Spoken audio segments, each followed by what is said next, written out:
So after non-starchy vegetables at 100 calories per pound, and we already learned there's several of them that are even lower in calorie density at about 67 to 72 calories per pound, the next food group is 300 calories a pound. Now, truthfully, many of the people, the things in this food group are lower in 200 calories a pound. A few are higher at 400 calories per pound. But this is average calorie density. So the food group that's 300 calories per pound is fruit. Now, some fruits that are lower in water, like bananas, might be 400, but the truth is many of the fruits, especially the lower glycemic, higher water fruits, like berries and apples, are really only about 200 calories per pound. So we'll just say that fruit has an average calorie density of 300 calories per pound. Now, fruit has been vilified by many people and saying that it causes diabetes, and nothing could be further from the truth. If you don't believe that, I encourage you to check out the work of New York Times bestselling authors, Dr. Cyrus Khambatta and Dr. Robbie Barbero, both who have type 1 diabetes and live on a primarily fruit diet. I've never personally seen a heavy person walking around eating an apple, and it is impossible to be overweight or obese just eating fruit or just eating fruits and vegetables. It is mathematically impossible. You may have heard of people called the 80-10-10ers, or people that follow a fruitarian diet or a low-fat raw vegan diet, and they eat only fruits and vegetables, maybe a tiny bit of nuts and seeds. These are the leanest people on the planet, because at this average calorie density, you would have to eat so many pounds of fruits and vegetables, it just wouldn't be possible. And the truth is, fruits and vegetables are so high in water, they require so much chewing, that you almost burn more calories just by ingesting these high water, high nutrient foods that are full of water, fiber, vitamins, minerals, phytochemicals, antioxidants, and micronutrients. And as I mentioned earlier, most Americans eat less than 10% of their calories from fruits and vegetables. So I was a sugar addict for the first 43 years of my life, and I didn't eat any fruit. When I would eat fruit or have to eat fruit, because maybe that's all there was, like say strawberries, which is now my favorite fruit, I would have to put sugar on it. And now sometimes when I eat fruit, especially things like envy apples, I find it's almost too sweet, and I can barely even eat dried fruit before, because my tastes have changed. I've neuroadapted because I don't eat sugar, oil, salt anymore. So these whole natural foods like fruits and vegetables actually taste very, very sweet to me. And when I see a photo like that, to me, it's like looking at a hot fudge sundae.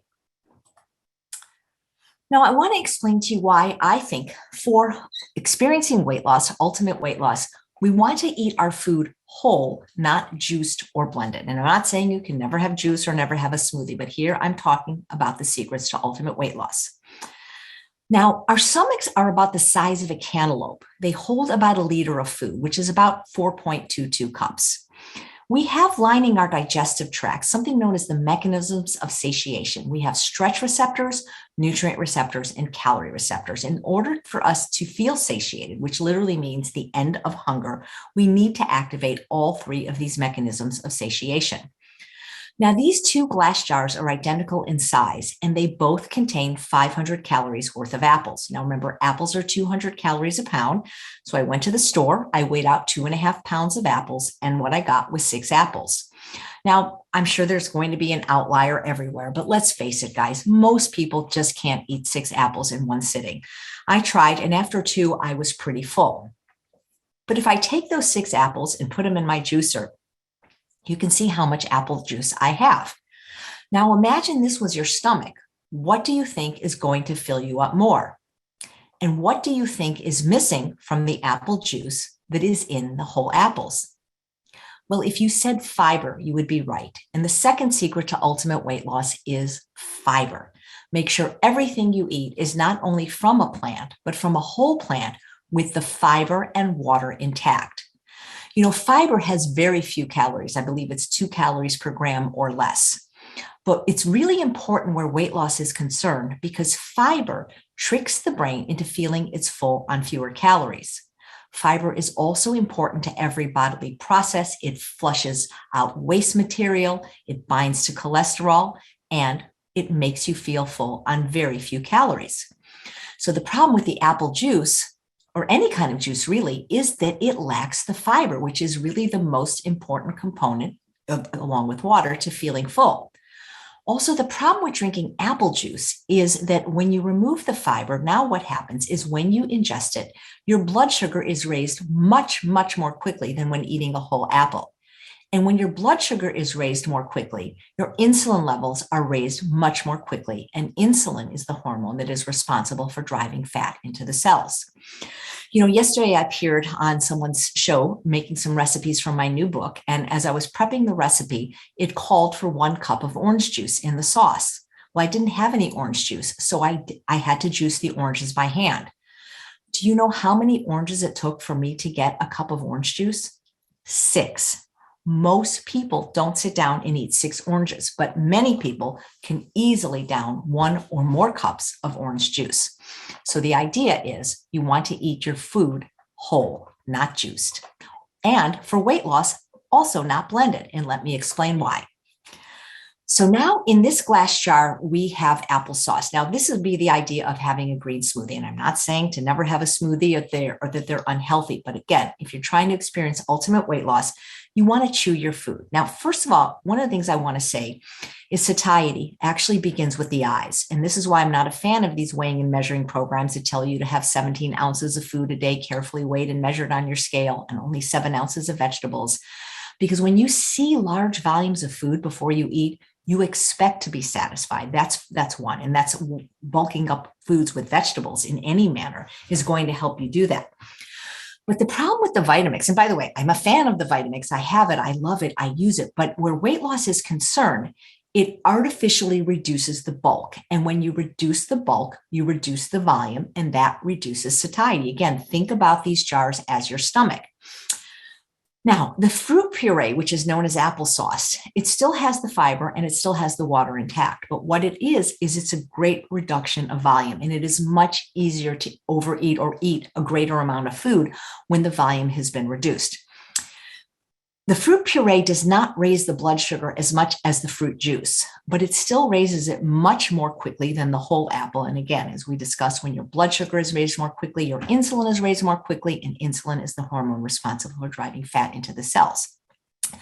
So imagine a green smoothie. And again, I'm not bashing green smoothies. I drank them for years and I couldn't lose weight.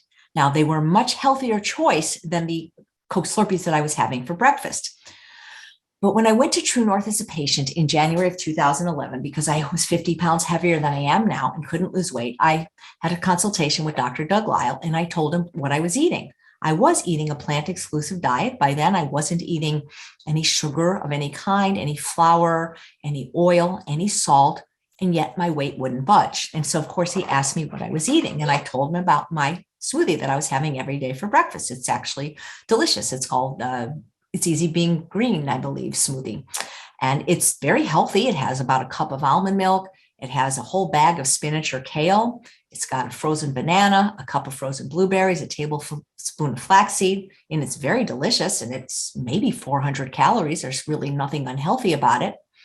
And so Dr. Lyle told me that when I got home from the True North Health Center, the next time I was ready to have breakfast, that he wanted me to put all of the ingredients that I mentioned to him for my daily smoothie into the blender. But before I pushed the button to blend it, he wanted me to dump that out into a bowl and eat it. And can you guess what happened when I tried to eat the contents of the smoothie before blending it? Well, if you guessed I got full before I finished, you'd be right, because the blender artificially reduces the volume, which makes it easy to eat more. Now, if you have a kid that can't eat healthy or an older person that can't chew, this would be a great way to get calories in.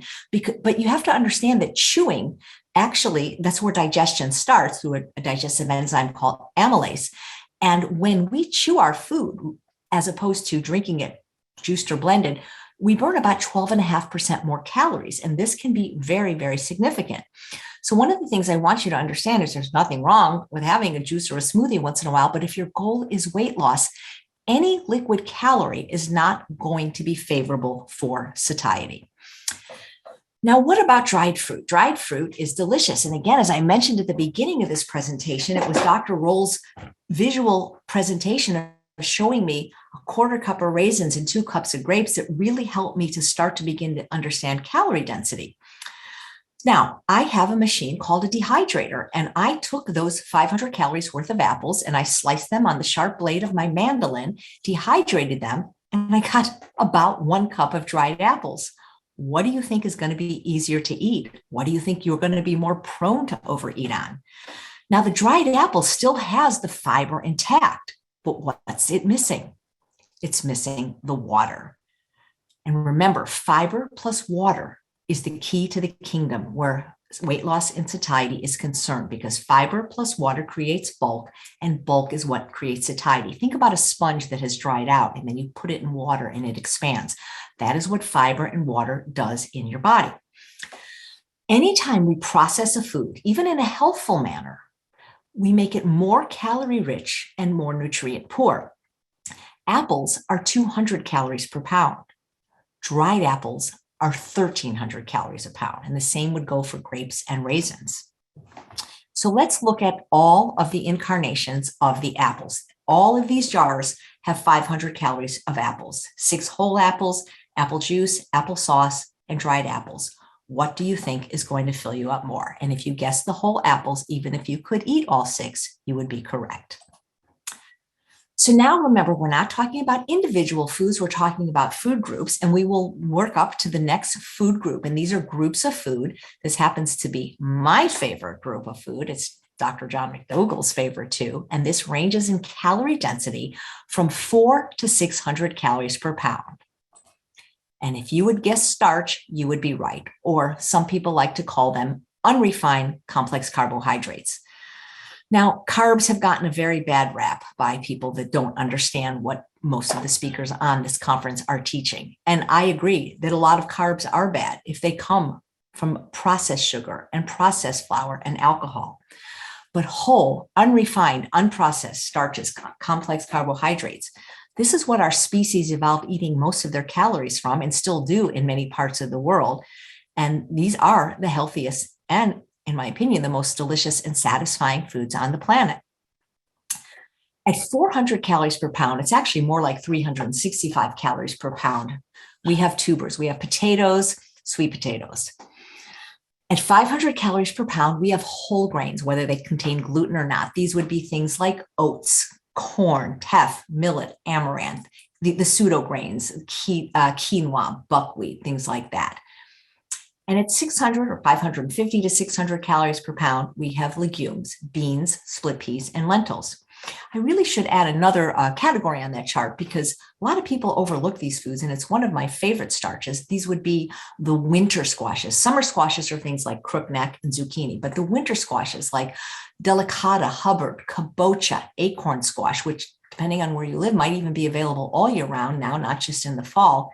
These are only about 200 calories per pound. You know, I love how Dr. McDougall often says that starch is to the hunger drive like oxygen is to the breathing drive. And God bless all the raw fooders that can eat just fruits and vegetables. I don't know how people live without starch, because it really is so satisfying.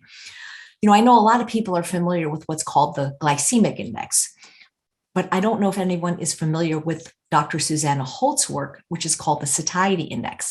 And what she studied is all the different foods based on how filling they were. And again, if you're trying to lose weight and you want to still feel full on fewer calories, you're going to have to increase not just the volume of the food, but the satiety that the food gives you. And the food with the absolute greatest satiety is potatoes. You know, a lot of people think, well, if I don't eat a lot of protein or a lot of fat, I won't feel full. But the truth is, the reason fat can make you feel fuller or think you're fuller is not because it has greater satiety, because it actually has weak satiety when compared to the potato, but because it has a caloric density much greater, 9 calories per gram, as opposed to a potato, which has a calorie density of 1 calorie per gram.